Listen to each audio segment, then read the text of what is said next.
यहाँ पे जैसे कास्ट एक स्ट्रक्चर है, उसने कहा कि ब्राह्मण क्षत्रिय वैश्य शूद्र हायरार्की दे, तो ये एक संरचना थी। इसके कारण कल्चर पैदा हो रहा था, कैसे पूजा करेंगे, क्या खाएंगे, क्या करेंगे, कैसे मीनिंग थी वो प्रोड्यूस कर रही थी, लेकिन वो meaning produced by the structure थी, इसलिए स्ट्रक्चर मजबूत हो जाता है।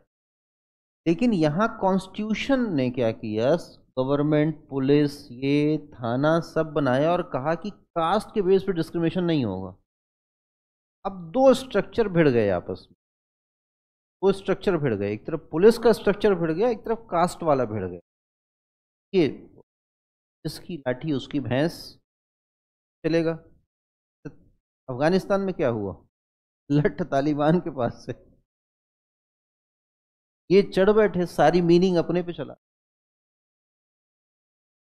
और जब हम कॉन्स्टिट्यूशन बना लेते हैं, सब कुछ चेंज किया, जब यूरोप में आया, फ्रेंच रिवोल्यूशन हुई, इंडस्ट्रियल रिवोल्यूशन हुई, तब जिस तरीके से ये आपने कहा कि स्टेट में 30 शक्तियों का डिस्ट्रीब्यूशन होगा, जुडिशरी होगी, लेजिस्लेशन होगा, एग्जीक्यूटिव होगा, पुलिसिंग होगा, गवर्नेंस होगा, एडमिनिस्ट्रेशन होगा, आपने समय के साथ ये जो सिस्टम बनाया, इसको हम मॉडर्न स्टेट बोलते, आधुनिक राज्य बोलते।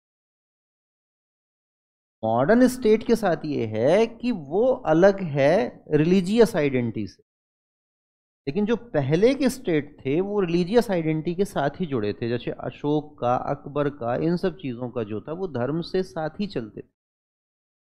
राज्य का अपना धर्म था, राजा साहब कभी बौद्ध बन गए, कभी वो बन गए, उस हिसाब से उसको भेज दिए, झंडा लगा लो, सब फैला दो, इस धर्म को फैला दो। ठीक, ये करते थे ना अशोक। अशोक, हाँ, अपने बेटे बेटी श्रीलंका भेज दिए, ये कर दिए, ले जाओ।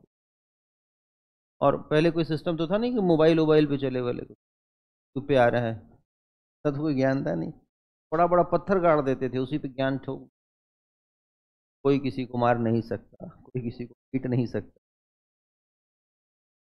तो फिर हम आएंगे तलवार लेके, गला काट देंगे। वो मिडाइवल स्टेट थे, वो एंशियंट स्टेट थे, वो अलग तरीके से। मॉडर्न स्टेट जो है वो रिलीजन से अलग हो गया। इसलिए मॉडर्न स्टेट में हम एक कॉन्सेप्ट पाते हैं, हम ट्रायंगल को देखेंगे तो उसको हम सेकुलराइजेशन बोलते हैं, सेकुलरिज्म बोलते हैं, कि ये वाली आइडेंटिटीज हटाते हैं और हम वो कॉमन आइडेंटिटी, रेशनल आइडेंटिटीज बनाने की कोशिश। तो ये अब कुछ लोगों का कहना नहीं, रिलीजन अपने आप में रिफॉर्मेटिव होना चाहिए, उसकी अपनी आइडेंटिटी बहुत रेशनल है, तो उसी से सब डिफाइन कर दो। अगर यहाँ पे कॉन्स्टिट्यूशन की जगह शरिया रख दो तो ये अलग बन जाए, संविधान की जगह मनुस्मृति रख दो, ब्रह्मसूत्र रख दो, अलग कहानी बन जाएगी। जिन मुस्लिम्स को शरिया कानून के हिसाब से मुल्क चलाने में कोई दिक्कत ना हो, वो उसको अच्छा लगता हो, अगर अफगानिस्तान चलता हो, पाकिस्तान कर, तो फिर भारत को भी मनुस्मृति पे चलने दें, धर्मशास्त्र पे चलने दें। बाकी हाँ, वेद पुराण के आधार पर इंटरप्रेट करके कुछ नया संविधान बना लेने दें,